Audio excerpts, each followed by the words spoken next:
If you like audiobooks or audio shows, check out a free trial of Audible. Just click the link in the description. Welcome to Mindshock True Crime. This is your host, Bruce McGuire, and you are listening to the Maura Murray series. This is episode 82, The Other Party. And we will be examining rumors and any evidence available to suggest that Maura Murray was at more than one party than Sara Alfieri's dorm, or perhaps the party was never there in the first place, or it was a minor party or pit stop along the way to a secondary location, which we have mentioned in the past. And this is obviously a big point of contention, but in the Maura Murray case, nothing can be verified. So all one can do is upturn every stone, of which there are no shortage of. In typical Mindshock fashion, with logic and reason at the forefront, we'll also be going over some possibly new developments and connections recently discovered in a case that is seemingly cold, but on the other hand, more and more online researchers are discovering supposedly new bits of info, and the more they are uncovered, the more it seems they might have possibly been gone over early on and then abandoned, and in which case, if any of these are the smoking guns, perhaps that's why the case is as of yet unsolved. As always, if you enjoy the Mindshock podcast, want to help support the podcast, want to keep up awareness in unsolved cold cases, missing persons cases, wrongful convictions, and more, you can donate to our PayPal. Just check the link in the description. Make sure you subscribe to the channel, hit that bell for notifications. You could also be a YouTube member right here on YouTube for access to exclusive streams and chats. Like and share the podcast, Twitter, Facebook, Reddit, and Patreon. Patrons do get priority for case topic, logical analysis, co-podcaster requests. You could also be a guest in the podcast depending on your tier. Questions, comments, theories, thoughts, suggestions, rebuttals, debunkings of any kind, leave them in the comment section. So, quite a few pieces of information relating to the other party. For those that don't know, I mean, you really should not be listening to this episode at this time if you haven't listened to the previous episodes, or at least have a general understanding of all the points of the case. I mean, there are a couple of nights in question. There's the Thursday night alleged breakdown, which I've gone over many times. Perhaps Maura Murray got fired. Perhaps there's other reasons why her supervisor, Karen Mayotte, why her police report is given the Area 51 treatment while Fred Murray's is freely available. Really weird. And this is from the Thursday night. And that Saturday night, supposedly there was a party at Sara Alfieri's dorm. She can't remember anybody who was there. Now, it's come out that apparently her cousin might have been there, and that's why she didn't want to get him in trouble. Perhaps she knew for certain he had nothing to do with Maura Murray's disappearance. Perhaps he's a drug dealer or involved in other shady business, so she did not want to reveal his name publicly. Maybe she gave his name to the police. Maybe she didn't. Again, none of this has been definitively verified by anyone. But either way, there might have been a second party in an area with a lot of fraternity houses and a lot of frat parties. This is a Saturday night, so to speak. So, yeah, definitely a party night. This is the night where Maura Murray allegedly got into the accident, the Hadley accident. For whatever reason, she needed to go return the car. Maybe she was the driver in that case. Maybe she wasn't. But unlike Haverhill, New Hampshire, apparently there is evidence she was present at the scene of the Hadley accident. There is no such evidence in Haverhill, New Hampshire. But at the Hadley accident, either she might have been ran off the road, she might have been a passenger in the vehicle. Again, these are all unknowns. Nobody wants to talk about. And there's, of course, the as of yet unnamed police cadet, UMass police cadet, which I mentioned several possibilities in the UMass police cadet episode. But why was she seemingly going all the way across town here from Amherst to Hadley when she could have just went to her dorm and driven the car back in the morning? Now, there's obviously a lot of unanswered questions there. Did she visit another party? If so, what happened at the other party? Is this a party that Billy Rausch knew about? What about Billy Rausch's friend in the area who some believe was keeping tabs on Maura Murray? Now again, there's so many unknowns here. Billy Rausch could be the good guy here. So if Maura Murray got wrapped up either as a CI or otherwise in some really shady business, possibly some corrupt police, corrupt UMPD, some drug running through pizza places, again, this is all, that dorm had like one of the biggest drug busts in history. So this is all, there's precedent here. There's definitely precedent. So all the coincidence theorists that hallucinate that there's a zero chance of this, I mean, they're obviously quite silly and not based in reality. There's some drug business going on at college campuses, particularly Zoomass at the time, which has on record some particularly large drug busts. So, if Maura Murray got herself involved in something like this, and she didn't know how to get out of it, would she enlist the help of Billy Rausch? In the military, possibly with a friend or two in the area, maybe to try to help her. Is that a possibility? So, let's go to Reddit for some astute researchers. So on the sham subreddit, Maura Murray, r/Maura Murray, occasionally there are some decent posts that slip through the cracks of the sham moderators. Here's one by Marie for Poaches.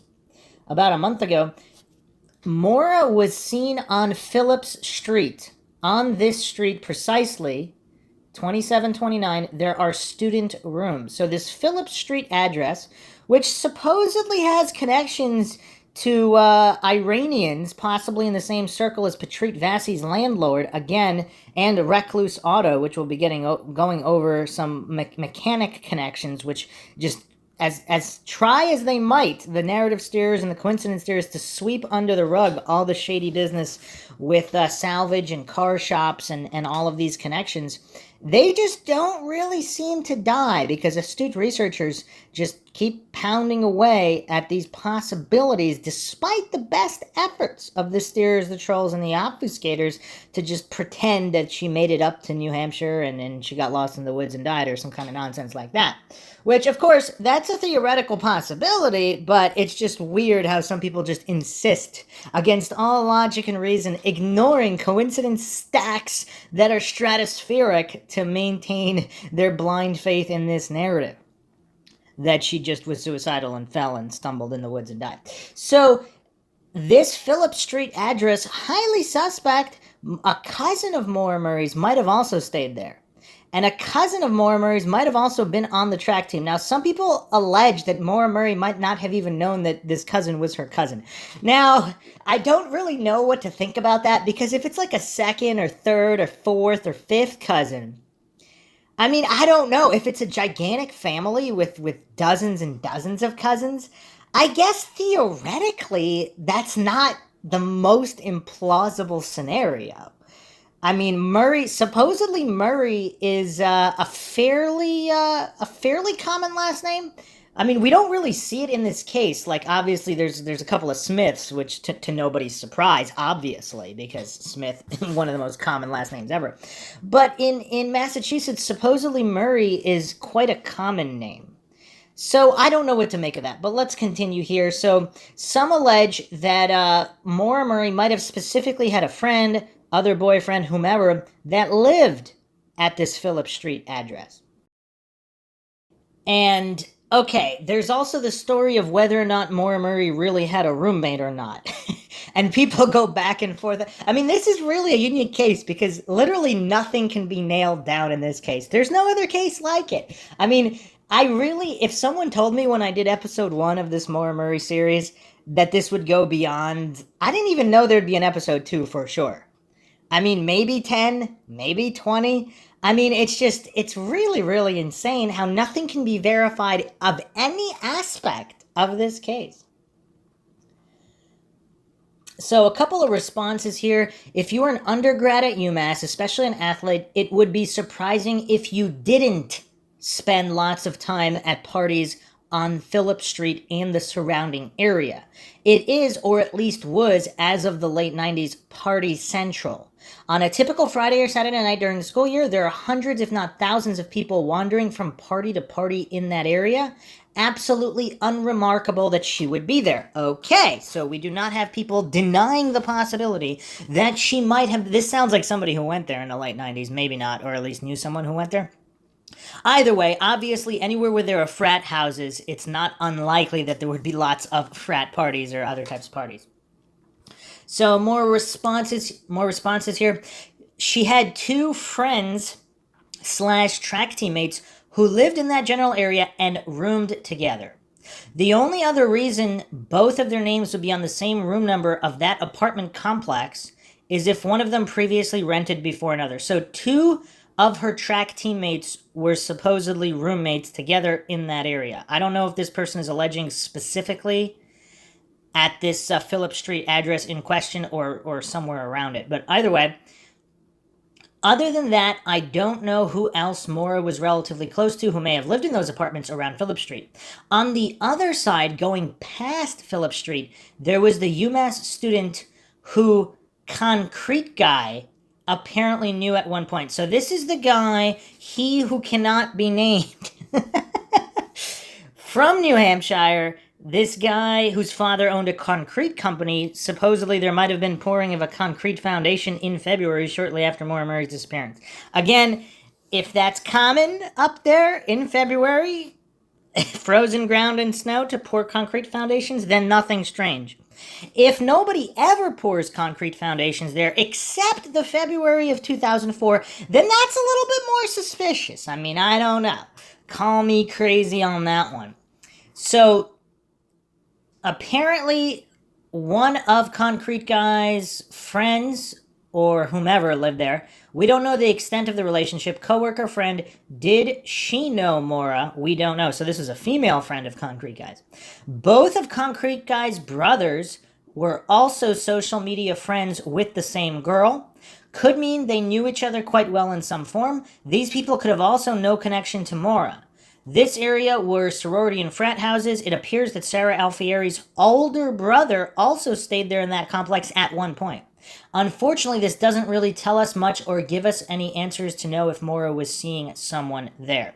And I'm guessing this is all gleaned from social media connections.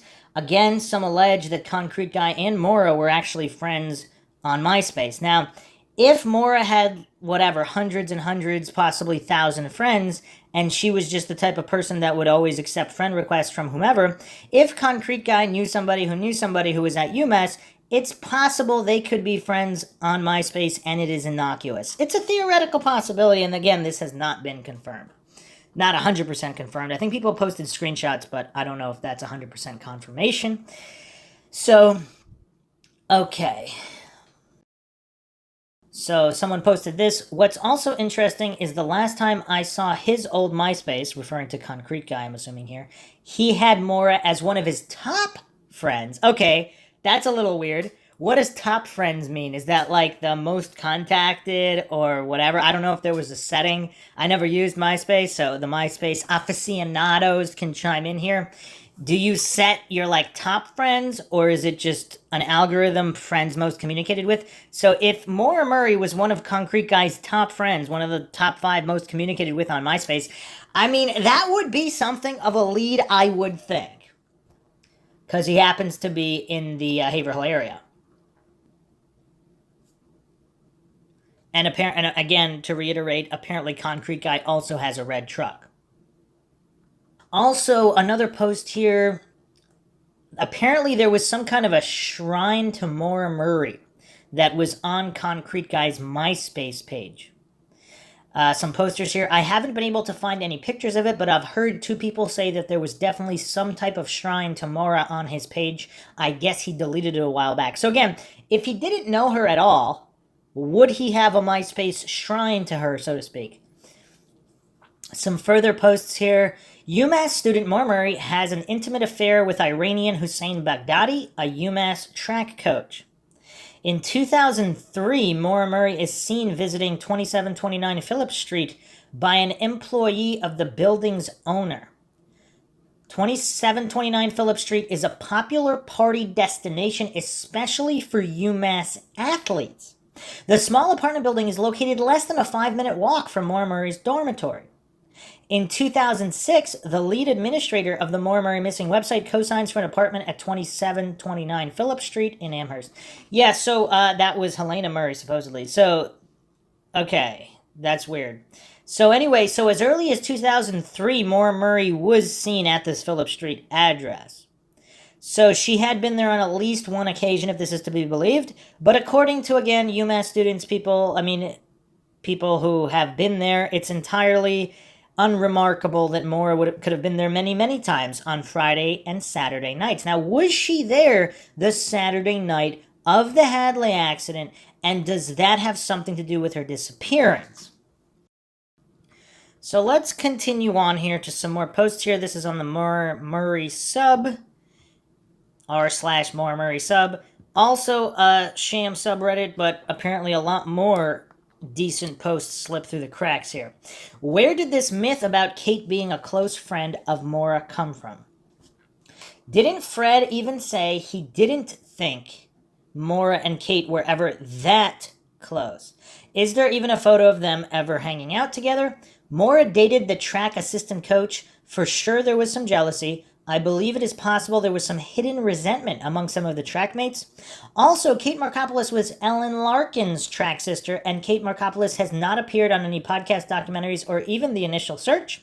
I remember when I first saw the Oxygen documentary and couldn't believe Maura's supposed best friend at UMass didn't even bother to talk with Maggie.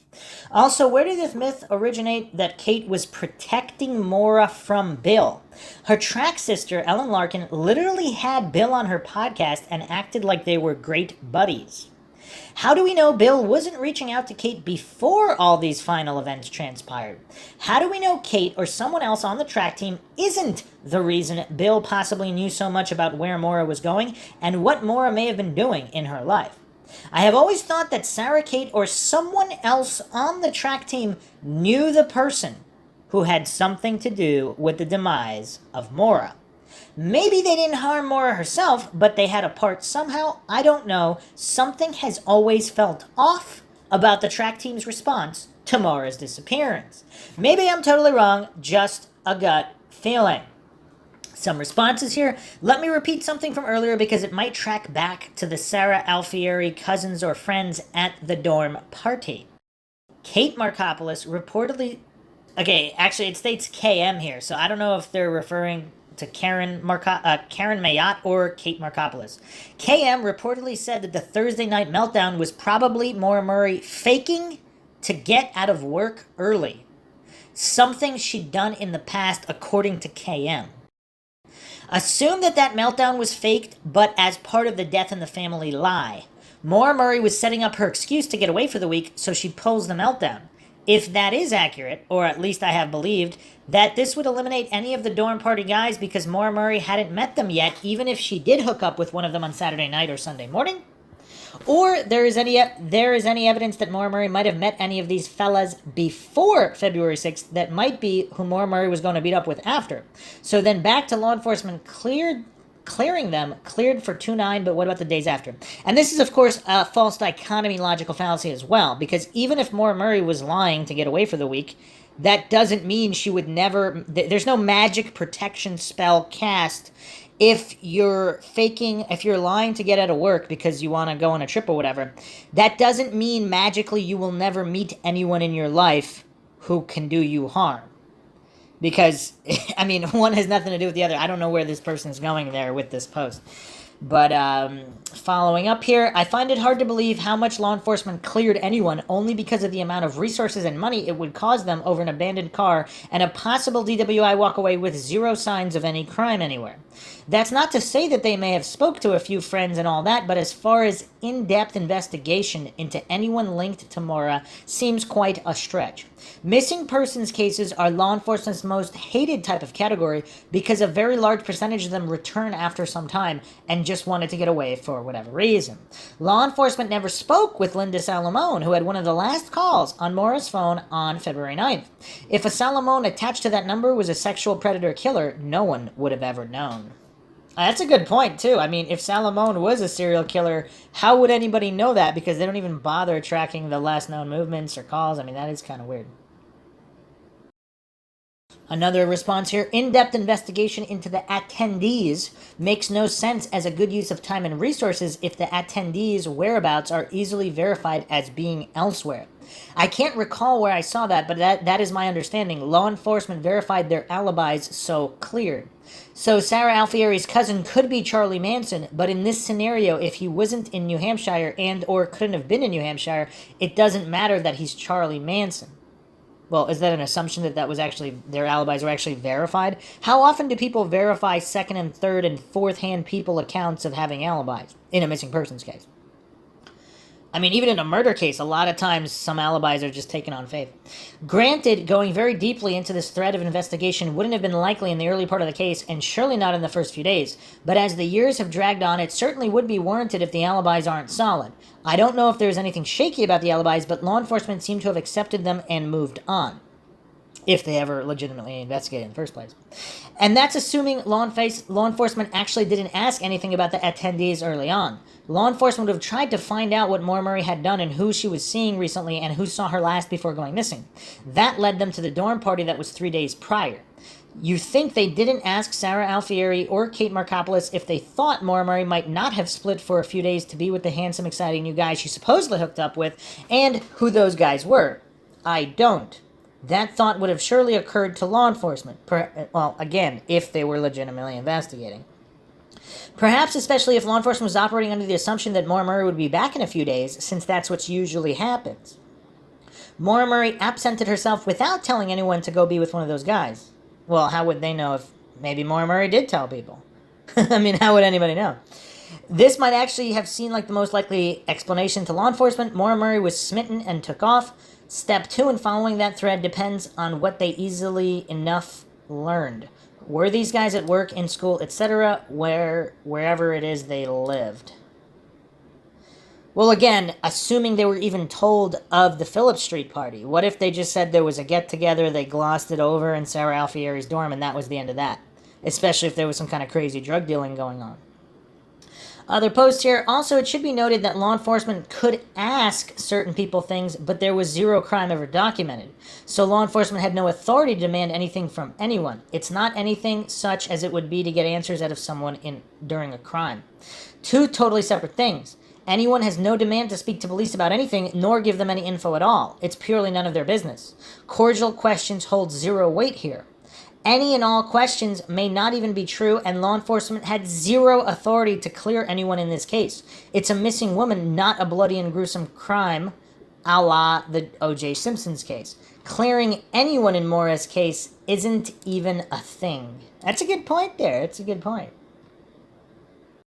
Some other posts here. I don't believe the dorm party hookup is involved, and I absolutely don't think Maura Murray faked it to get out of work, but I'll tell you what does make sense to me. Kate Markopoulos would have every reason to steer everyone in that direction if she bears some guilt for telling Billy Rausch Maura Murray's plans. Another post here. I think that is one of the biggest mysteries of the case. Was there a person from New Hampshire she may have met at the New Year's party? There are so many potential avenues to explore with this, it's just overwhelming because there's no information about this other guy Kate mentions. How do we know she wasn't seeing another guy besides that guy that Kate mentioned? Someone else said that Maura was still messing around with Hussein Baghdadi at this point. And that was the other guy.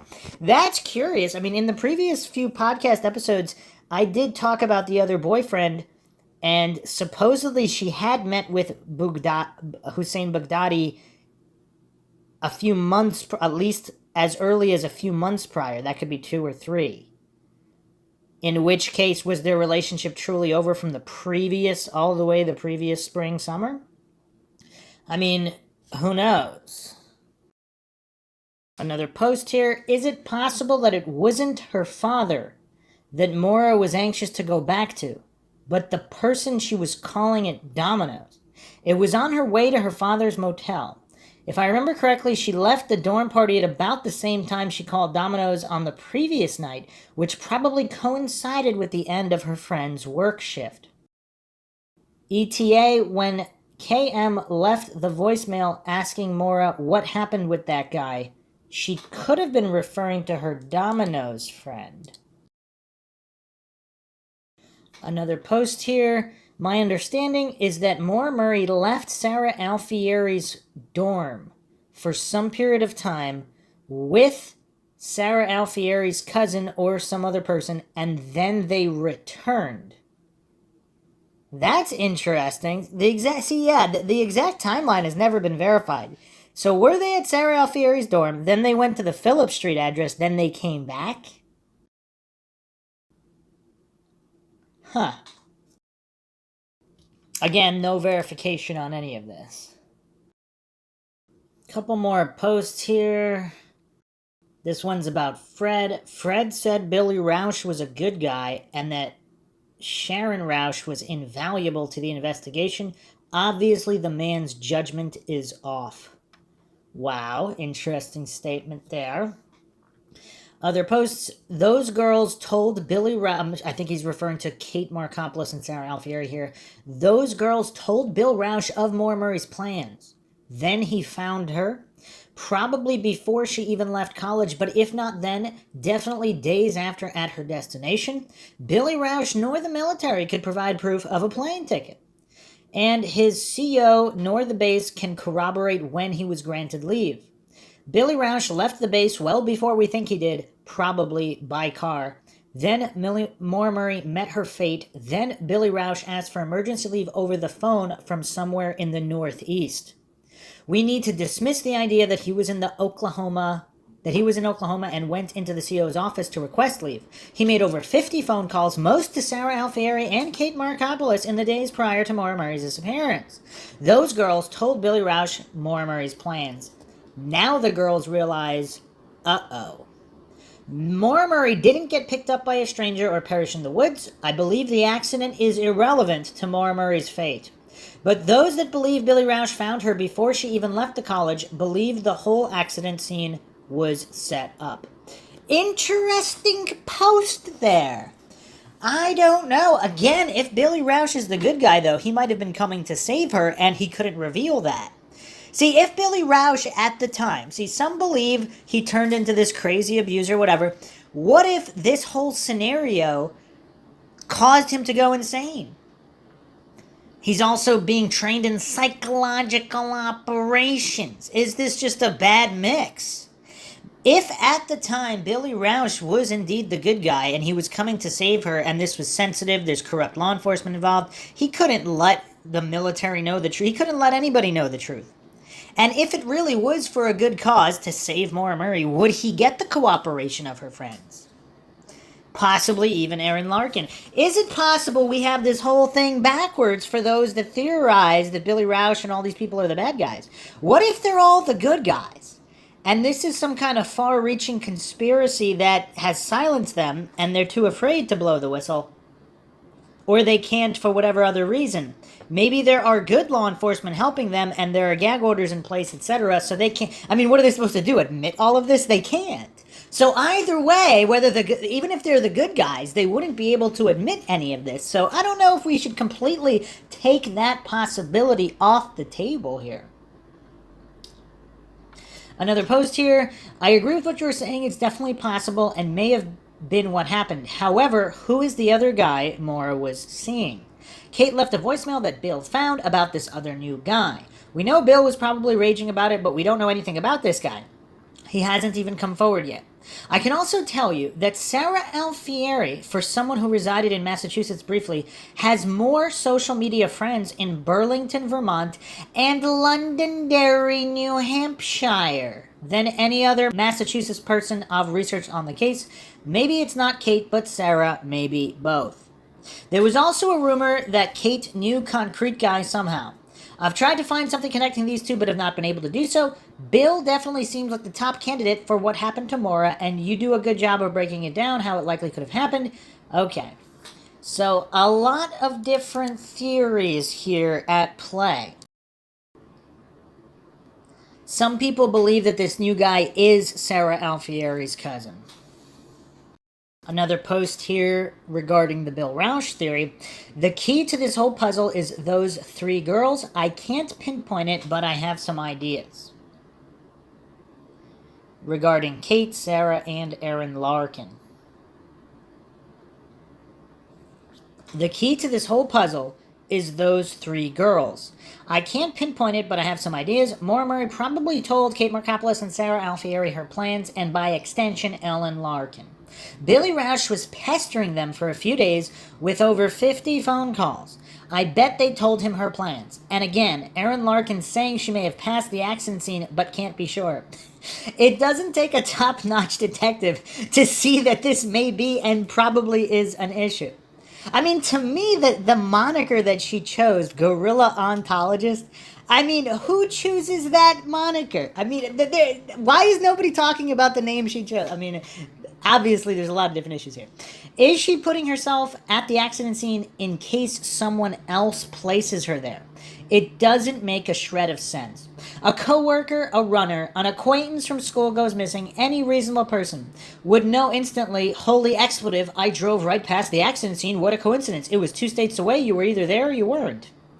Those phone calls are another anomaly that everyone just glosses over.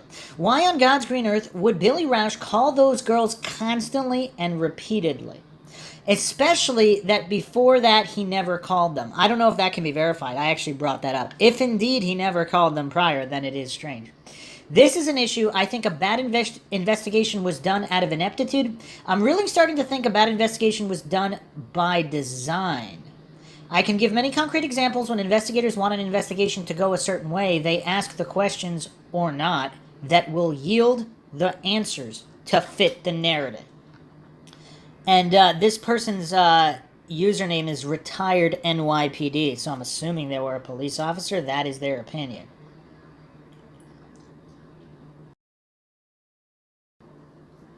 They have another post here. This could be anything from a federal government cover-up to ineptitude of a local police department, or a cover-up by local PD because the chief was drunk and they lied about the car, and now they had to keep lying about other things. Now it looks like they killed Maura Murray, which didn't happen. But the cover-up is worse than the crime. That's actually a pretty good point. I mean, their ego is obviously way too stratospheric to admit that they lied, so they would rather have people believe unofficially that there's some kind of police conspiracy than admit they lied about the first point and the second point, and then it just all spiraled out of control. So the chief was driving around drunk, but he might have had nothing to do with Maura Murray. They never thought this would become what it did, and they never were going to say the cars were switched because the chief was drunk. Now, in retrospect, they probably wish they said the cars were switched because the chief was drunk and crashed. As far as her plans, maybe she was just getting away from Billy Rausch, who told her that night, the night before, he was coming. Maybe she was meeting no one. Now, the question is, did Billy Rausch get there before she left? And if so, was the accident staged? Or did Billy Rausch find her days later at the destination? Bill was not in Oklahoma when everyone thinks he was. He can't produce flight info, neither could the airlines, which leads a reasonable person to assume it's very possible he left the base unauthorized by car. Then, after he met up with Maura Murray, called the base frantically for emergency leave because he had already left, and God knows what else. And this is where the possible government cover-up comes in. If Billy Rausch was unaccounted for, then the military is somewhat culpable for Maura Murray's fate. And remember, there is no documentation at the base for Billy Rausch requesting off and when he actually left. He was off the base and in the Northeast a lot sooner than we think, probably left right after the call that led to Maura Murray's breakdown. This is why the mom got involved, the Red Cross, etc. He probably went home, and now mom has to protect Sonny Boy. Huh. Interesting theory there, pointing at Billy Rausch. And again, it could theoretically still work if Billy Rausch is the good guy, because then all those things would still be true. They also continue to discuss whether Billy Rausch was a smoker or not, and posters are stating that in one of Maura's letters to Julie, she mentions how Billy Rausch agreed to cut back on his smoking only when he was drinking. Whatever that means. So if Billy Rausch is a smoker, was that the guy that was at the scene with her Saturn? I mean, the plot thickens. The plot thickens. Everybody loves, the coincidence theorists love to ignore the man smoking a cigarette reported at the scene by the Westmans. They love to hallucinate that the transcript doesn't exist, or that it was mistaken for a cell phone charger light. Another post here, which is something I've brought up in the past, too. The fact that Billy Rausch received leave over the phone is problematic for Bill Rausch. He does not have a verifiable alibi. Knowing the stalker he has become, what do you think the odds are she had two stalkers? One unknown and one Bill, Yet the perp is the mystery person no one even knows exists. And yeah, I've proposed that as well. I mean, there's a lot of different possibilities here, especially at Zoomass. This is Zoomass. There would potentially be no shortage of shady individuals at Zoomass. All right, so let's move on to this mysterious phone number on Maura Murray's phone log. So this was posted by Repulsive Wallaby about a week ago. The Syracuse number on Maura's phone log is marked as Sara Alfieri's number. However, when looking the number up, it almost always shows Sara's brother as the primary owner, the guy who was originally rumored to have left Sara's party with Maura. What if Maura knew Sharon or Bill could see her phone bill and she was actually talking to Sara's brother the entire time? Sara could have lied to everyone early on and said that it was just her talking to Maura. This could have been a way to protect Maura's privacy from Bill if Maura was seeing Sara's cousin, and Sara presumed Maura was still alive early on. Cousin or brother? However, this could have also been a way to cover her for her brother if something bad happened to Maura.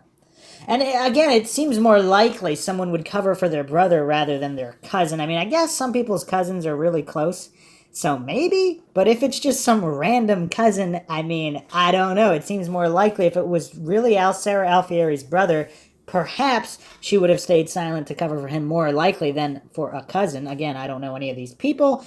I don't know their relationships or how close any of them are, so this is all speculation. So if it's the exact same number, there would be no way to tell who Maura was actually on the phone with, Sara or her brother. Bill and Sharon would never know Maura was talking to another guy this way, and Maura would have someone to cover for her. I mean, that's an interesting theory. That is interesting. Or Maura could have also had a burner phone, but who knows? So some responses here. Bill also phoned this number several times on February 19th, 2004, around the same time as he was also trying to get in touch with Kate. I think that strengthens the case that it's Sara Alfieri's number.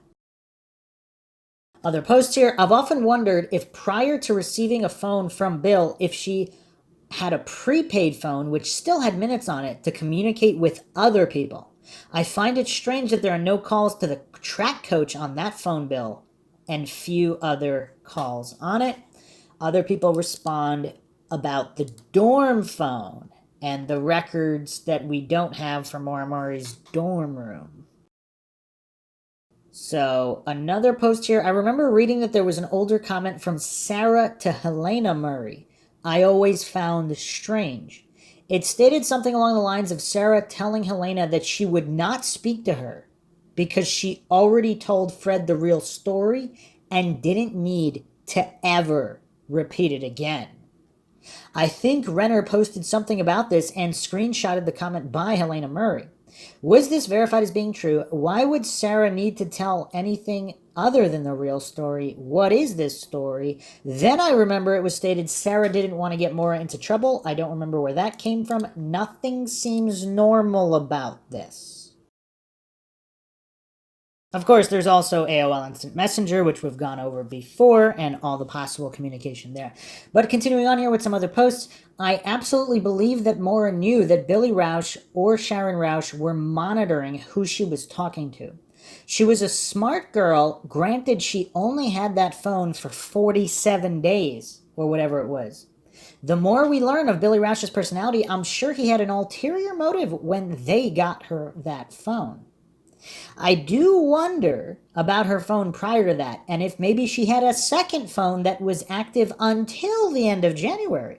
Back in 2004, everyone didn't have cell phones. I was in college from 01 to 05 and had a few friends that didn't have one. So maybe prior to Billy Rausch giving Maura a phone for Christmas, she didn't have one. But if she did, it could maybe lend some clues on who she was talking to.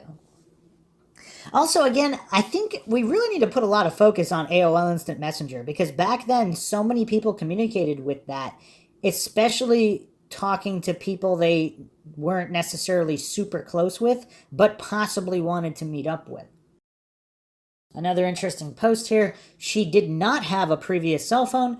Everyone has to remember that Billy Rausch and Maura did have an off time where they both saw other people, even acknowledged by Sharon. When they did seemingly get back together in the fall of '03, there were most certainly trust issues. All right, let's move on to yet another post by, again, Repulsive Wallaby, who does a lot of research on this case. This is on the Maura Murray subreddit, the sham subreddit, but some interesting information here.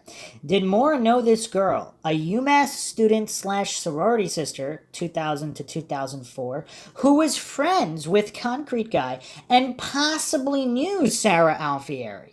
Did Maura go to another party near Phillips Street after Sara's dorm and meet someone? Did Sara introduce Maura to someone who may have harmed Maura? Back in the MySpace days, you had your normal friends and then your top 8 friends. Okay, so this is going to answer my question from before. These were the people you communicated the most, but you could also customize your top 8 friends list. Curious. When looking at Concrete Guy's old MySpace, I was initially intrigued by the connection he had with Mike Lavoie's son. Whoa! The plot thickens! Is anybody surprised? The coincidence stack is about to get a whole lot higher. So wait a second. So, Concrete Guy, the son of a prominent businessman, is also friends with Mike Lavoie, a tow truck driver who happened to be involved in towing the Saturn when he was not on rotation, which caused a whole situation for those not familiar with it. I'm not going to get into that here. Just go back to the previous episodes. But Mike Lavoie, the tow truck driver, who apparently tows the Saturn to his own private home.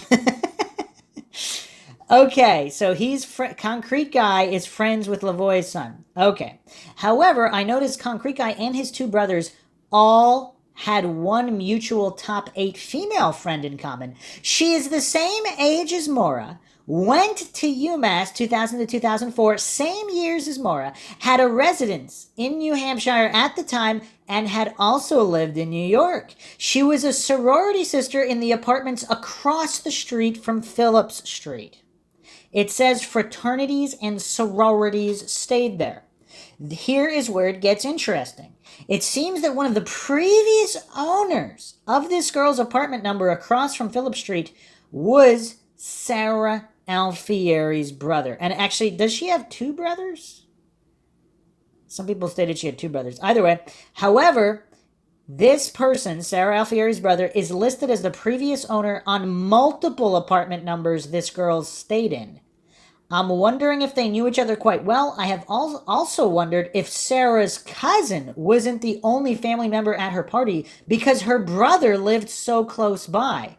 Both brothers lived in New York at some point as well. This girl also lived in New York. Do these people all know each other? Okay, hold on a second. It's a good thing Maxwell's not here because this could explode some brains. So, I mean, I'm having some trouble here myself. So, okay. Sara Alfieri has 2 brothers. So supposedly it's been confirmed that her cousin was at this mysterious dorm party. So Sara Alfieri's cousin might have been at the party. Supposedly that's who everybody's talking about. Now she also has 2 brothers, one of which supposedly lived very close to UMass. Now, and also is friendly with this female who also happens to be one of Concrete Guy from the Haverhill area's top friends. Is everybody following? Okay. Also, Kate Markopoulos is from New York State as well, is she not? Did Maura know this girl? Did Maura meet her at the dorm party or a possible party in the Phillips Street area? Perhaps this is one of the friends Maura already knew from the Haverhill, New Hampshire area. There was an old rumor that Maura had gone to a party in the Phillips Street area after the supposed dorm party instead of going back to her dorm room. Lastly, how did Concrete Guy and his brothers all know this girl who was younger and at UMass at the time? Maybe there was a possibility that Sara and Maura ran into Concrete Guy at a party, but there is not much more to go on. Many possibilities. But we know this girl went to UMass the same years as Maura, had a place in New Hampshire, grew up in New York where both Sara and her brothers lived, and possibly Kate Markopoulos, knew Concrete Guy at one time on a fairly well level, and possibly knew Sara and her brother. Now, also, if Concrete Guy also had Maura on one of his top 8 friends on MySpace, then we have quite a circle here. Quite a circle indeed. So some other interesting posts here. There was some talk that Maura may have been regularly staying the night over on Phillips Street with a friend and or friends. John Smith was talking about this on the other Maura Murray forum. Not sure where this originated from, but there was another rumor that Maura went to another party after Sara's dorm. 2 of Maura's trackmates also roomed together right next to Phillip Street. One of them is one of the people Maura called Saturday evening the weekend before she disappeared. So for the coincidence theorists that maintain that all of this is all coincidental, which it might be, I mean, who knows? Let's look at the numbers, though. Let's look at the numbers here. So you can go to umassp.edu, and you can get all the numbers for all of the years, how many faculty, how many students. So let's look at the total amount of students here. So there were so in Amherst there were 18,139 undergraduates and 5,680 graduate students. So if we're looking at undergrads only, we're looking at 18,139 students. So keep that in mind. Out of 18,139 students, and these are the fall numbers. So there could have been more in the second half of the year, or less possibly if people dropped out, people transferred, whatever the case may be. But we're looking at a crazy amount of people here. And Maura just so happens to know all these individuals that are connected to the Phillips Street address, who are connected to Sara Alfieri, whose Maura is connected to through the art gallery job. So just keep that in mind. This is not some small little college where there's only a couple hundred or even 1,000 or 2,000 people, where it wouldn't necessarily be that strange that all these people know each other.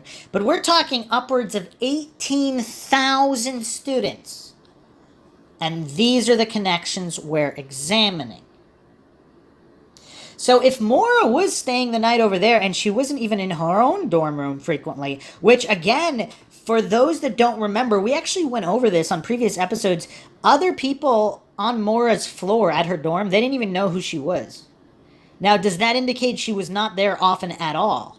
Is that possible? Someone else could have even been staying there. Whether or not she even had a roommate, people actually, I mean, that's a whole nother can of worms. I don't really want to go down that rabbit hole right now. She may or may not have had a roommate, may or may not have let someone else stay there.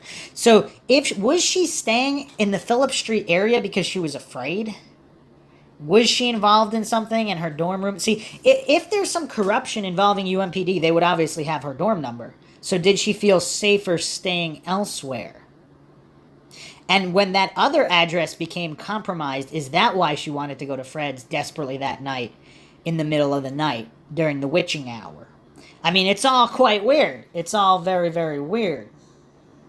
So John Smith himself has chimed in here regarding this girl that Maura may have known connected to all these people. This is a great post. Thank you for putting this up. I personally have been interested in the Phillips Street apartment building as well as the fraternity and sororities in the area. Lots of people had considered the thought that maybe Maura was not staying in her room, but actually staying someplace off campus. Is it possible that she was staying at one of the Phillips Street sororities for fraternities with someone? Also, a person that owned one of the fraternity buildings on Phillips Street was also the owner of Reliance Auto, and this is possibly related to the Iranian ring. Considering this female had a residence in Nashua, New Hampshire, which is very close to Londonderry, could this have been the Londonderry ping? Just more coincidences in this case, or is it possible there is a connection? Keep digging, my friend. The answer is out there. Another post here. So 2 of Maura's trackmates roomed together right across from Phillips Street. One of them spoke to Maura on the phone Saturday evening before Sarah's dorm party.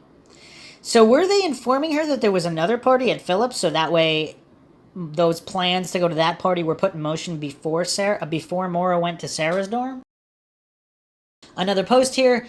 Yes, Nashua is the correct place. This girl was also in the Sigma Delta Tau sorority. I tried to find any connections with Maura and could not find any. Thanks for all the information on that too. I have never heard the rumor that Maura was possibly staying with someone at Phillips Street. Very interesting indeed. I have always been intrigued by the Londonderry ping. Wouldn't that be crazy? Where do you think Concrete Guy possibly falls into all of this if he does? Besides the random pouring of concrete in the winter and the red truck, do you remember why Concrete Guy was such an initial person of interest when the search for Maura started?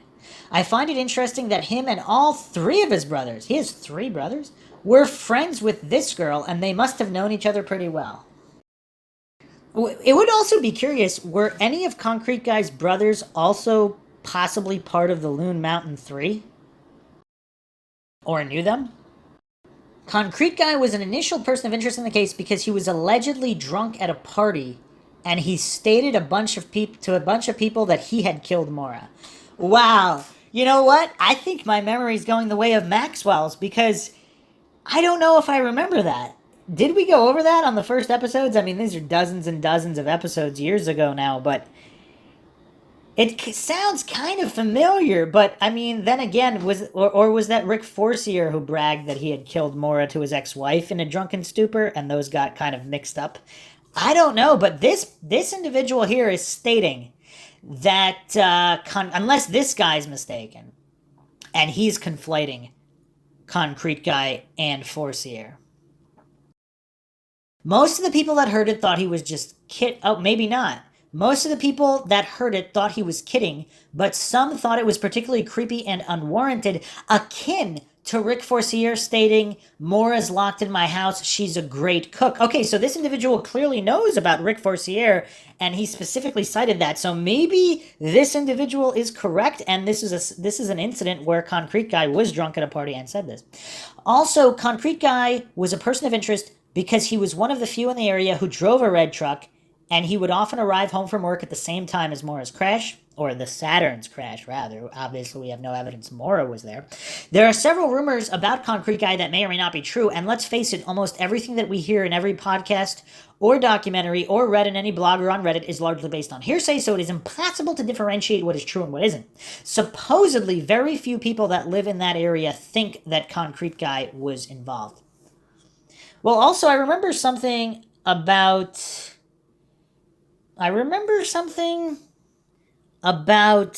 Concrete Guy's relative being the state DA or something like that.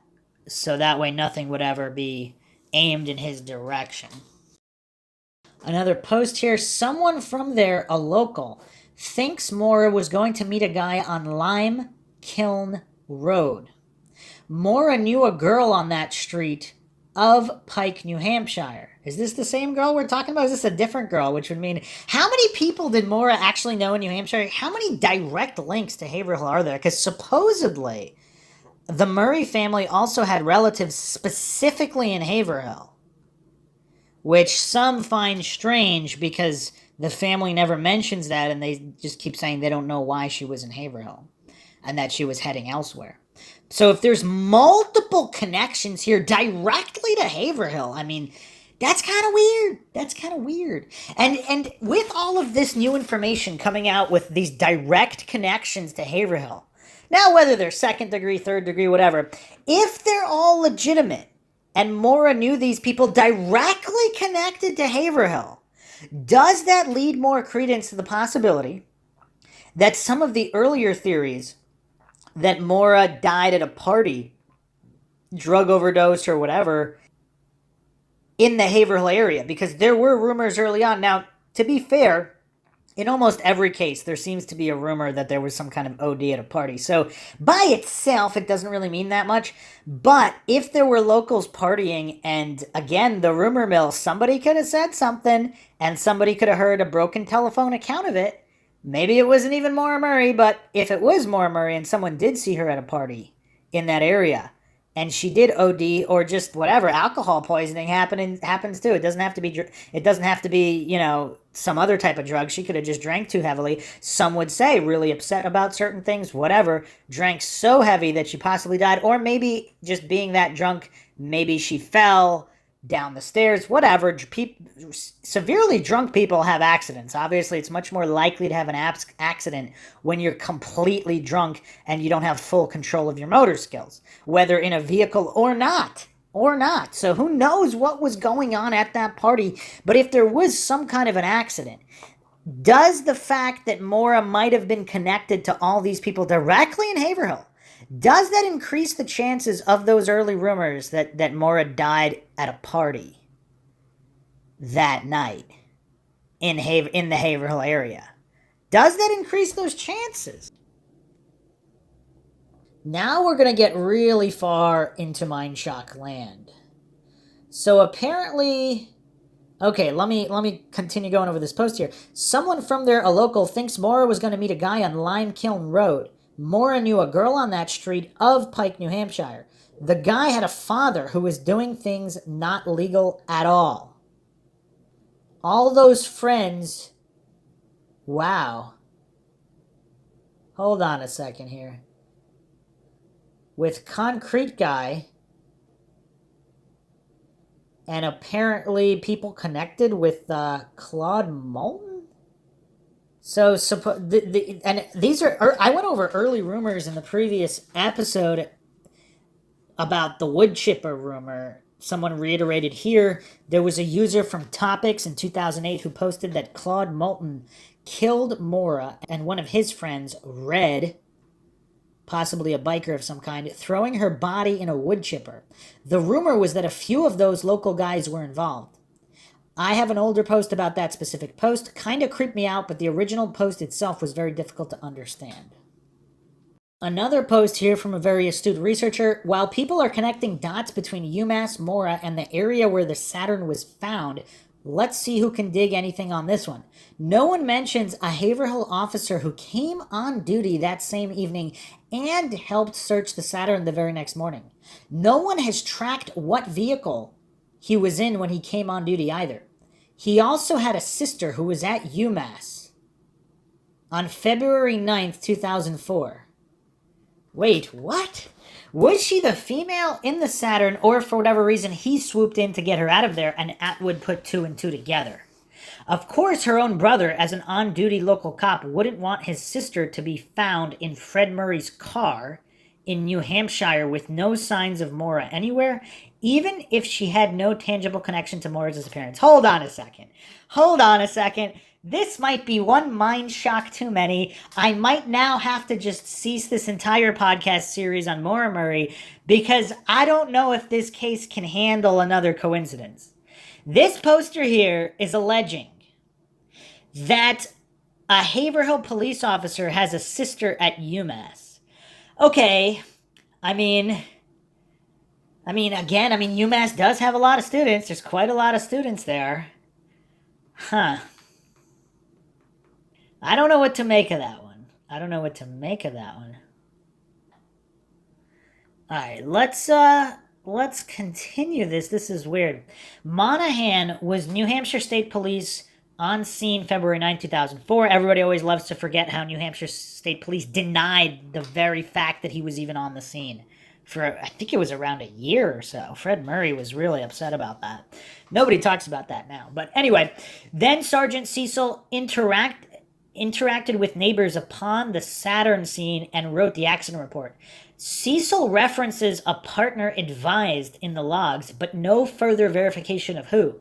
But Cecil maintains he was the lone officer on duty. H2 and H6 were officers Charles and Cashin. Both technically came on duty before midnight, yet Cecil was still on active duty as he assisted both of them around 1 a.m. Cecil appears to have gone past his regular shift hours on February 9th, 2004, and he left the Saturn after 9 p.m. to assist with a possible suicide in Lyme, New Hampshire. Hold on a second. Before I continue this post, I have to interject here with an... So this particular night, how many suicide calls were called in? There were several suicide calls, possibly up to 5, or maybe even 6. So more suicide calls in one night than a 1 to 2 month average or whatever it was. That's kind of crazy. Is it possible that someone who possibly had too much to drink or drugs at a party, someone called in a suicide to cover up an accident? Is that a possibility? Or more than one person did that? So if 1 or 2 of those calls are for a specific party, again, Maura Murray or not, I mean, why are there so many suicide calls that particular night? I mean, it's kind of weird. Again, we have controls, we have baselines. If this is that uncommon, I mean, again, this is not New York City. This is not a super highly populated area. This is a hamlet basically in the middle of nowhere. So why are there so much weirdness this particular night? I mean, there's the DEA vehicle. There's the U.S. Marshal activity in the area. All that night. Things coincidence theorists do not want to talk about. Again, it's possible it's not related, but just it's just weird. Because if that's the only night ever that there was U.S. Marshal activity, I mean, how often is there U.S. Marshal activity in the Haverhill area? How often is there DEA activity in the Haverhill area? I mean, if they're milling about every single day or whatever, a couple times a month, okay, not unusual. But if that's the only time ever, or if they average like one activity every 5 years and it just happened to be that night, that's kind of weird. That's kind of weird. All right, continuing the post here. Officers Charles and Cashin both searched the Saturn once a judge allowed them to do an official search. This was conducted into Tuesday, where they later determined it was Maura Murray and did a BOL for her at noontime Tuesday. So officially their hours were February 9th to February 10th, doing the overnight shift. There has always been the question of an earlier arrival at Cecil's at the scene, and the arguments over the 001 SUV and the 002 sedan being there. Some say only Cecil and the 001 SUV. However, my question remains for any super sleuths out there. What vehicles were H2 and H6 driving that evening during their shifts when Cecil was still out there with the SUV? If it was the SUV. Curiously, Cecil said it was winter and it needed to be in the 4x4. Yet 2 other officers were frolicking around during the cold overnight of February without a 4x4? Quite curious, I'd say. This question remains unanswered 18 years later. And neither Charles nor Cashin has spoken much about the case, if at all, in all that time. They both made a few comments in Renner's book, but nothing else. Oxygen ignored these 2 completely, and both went on to become police chiefs in other towns nearby. Wow, that's a crazy post right there. Another post here. Someone alleges that Concrete Guy is also related to one of the track team members. One of Maura's phone calls from the night of the party. So apparently there's 2 of these people with the same names. One of them was on the UMass track team, one wasn't. One of them also attended Whitman Hanson High School, the same high school Maura Murray had attended. I mean, is this coincidence city or what? So if this individual really is related to Concrete Guy, I mean, that's curious.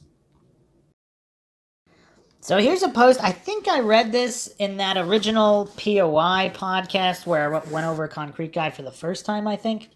So this is a poster by user since deleted. Here's my correspondence from a fellow Redditor regarding Concrete Guy. This member, who I haven't heard from in a few months, is purportedly a local who had experiences with Concrete Guy. All of his writings are verbatim below, minus anything that may constitute identifying information. Text in brackets is from me. Impressions. He's not a bad-looking guy, and he knows it. He's very confident, maybe even overly so. He doesn't seem to have long-lasting relationships, but I know he is in one right now. I think he comes off as a playboy. Personally, like I said, I thought it was fishy that he left the concrete business shortly after Maura went missing, around the same time as when rumors started about him. This would be late 2004. Is this when he was deployed in the military or something? A lot of people seem to have disappeared right after Maura Murray's disappearance. I'm interested in seeing if I can run into him at the local bar and maybe provoke a discussion about the Oxygen show. In the past, he had been very interested in the case. Another thing, honestly, the guy creeps me out. He just comes off as a skis, almost like he would be abusive. To be blunt, I could see him being so arrogant as to think he'd never get caught. I am local and have met him. It's a small town, so everyone pretty much knows everyone and knows each other's business. We are also the same age. He hasn't been violent that I have seen personally, but he likes to drink. I wouldn't doubt a one-night stand, but I'm not sure about non-consensual sex. Edit, I asked posters if he ever heard rumors about Concrete Guy engaging in rough or non-consensual sex. Like I said before, he's a pretty overconfident guy and must have seen him as a playboy. I did hear that rumor about his ex. Edit, there were rumors that Concrete Guy stalked an ex so badly that she left the state. But I didn't know her personally. I remember it ending pretty abruptly. They came into the store that the poster worked at frequently. She stopped coming in with him all of a sudden and shortly after heard the rumors about her leaving the state. His family lives in the area too, and I know all of them. His dad is a nice, hardworking guy, and we have had quite a few conversations. To a question as to whether Concrete Guy seems like he might get violent upon being rejected, the response was, honestly, yes. He seems pretty hot-headed. Regarding the red truck, I remember the red truck rumor coming up and thinking of him pretty instantly. He just threw me off. He had access to sand pits off of 112 at the time, too.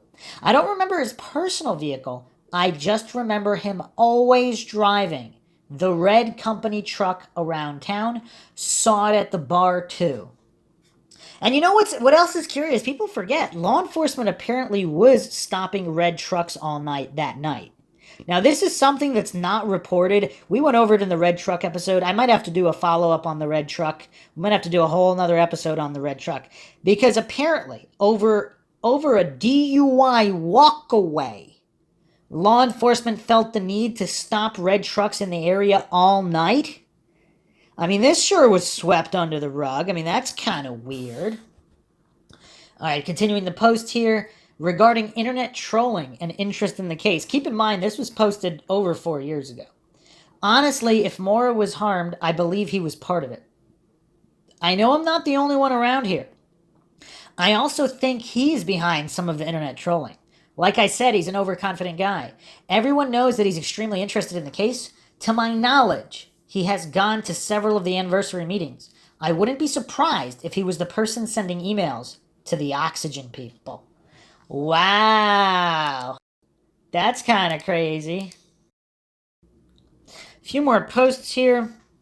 I did some research and it turns out that there could be a good chance Maura also went somewhere near Phillips Street to meet up with some friends after Sara's dorm. She made a call to the other track teammate that same evening who had a Springfield number. However, this trackmate of hers actually stayed right near Phillips Street and looks to have possibly roomed with another UMass trackmate. Maybe Maura had plans with this group of friends that night as well. A response to that, this is good stuff. I always wondered if Sara was an outsider to the athletes' party scene, but she may have been more of an insider if she had relatives that had been there before. Interesting, makes me think even less of just one party Saturday night. So, a lot of weird coincidences. I mean, they just never end. I mean, the Maura Murray case was already my top pick for most coincidences in any case ever before this episode. With this episode, I mean, I'm mind-shocked. I mean, this is just insanity. The amount of people connected directly to the Haverhill area. I mean, it's just weird. It's weird. Like, I don't know what to make of that. That's just like too many coincidences.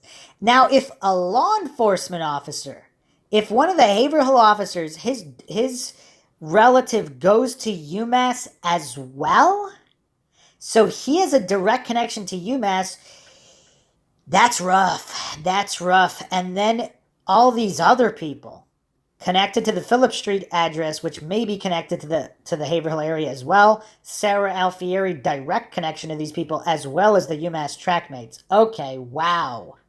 What does everybody make of this? I mean, this is just beyond mind-shocking now. And the fact that more information keeps coming out in this case, I mean, this is... Most of the research being done here doesn't seem to be from law enforcement. It's from internet sleuths that are kind of keeping this case alive. And as I've stated before, I think there's enough information to get this solved unless certain high-ranking entities don't want it solved for whatever reason. And of course, those are just plenty more question marks in this case. But yeah, believe it or not, plenty more to come, plenty more to go over in the Maura Murray case. If you enjoy the Mindshock podcast, find it interesting and informative, you can help support the podcast by donating to our PayPal. Just check the link in the description. Help us get more mind-shocking content out there to keep up awareness in true crime cases. You could also become a YouTube member right here on YouTube for access to exclusive streams and chats. Like and share the podcast, Twitter, Facebook, Reddit, Patreon. Patrons do get priority for case topic, logical analysis, co-podcast requests. You could also be a guest in the podcast depending on your tier. Make sure to subscribe to the channel and hit that bell for notifications. Questions, comments, theories, thoughts, suggestions, rebuttals, debunkings of any kind, leave them in the comment section. This is Bruce McGuire signing off. Catch you guys next time.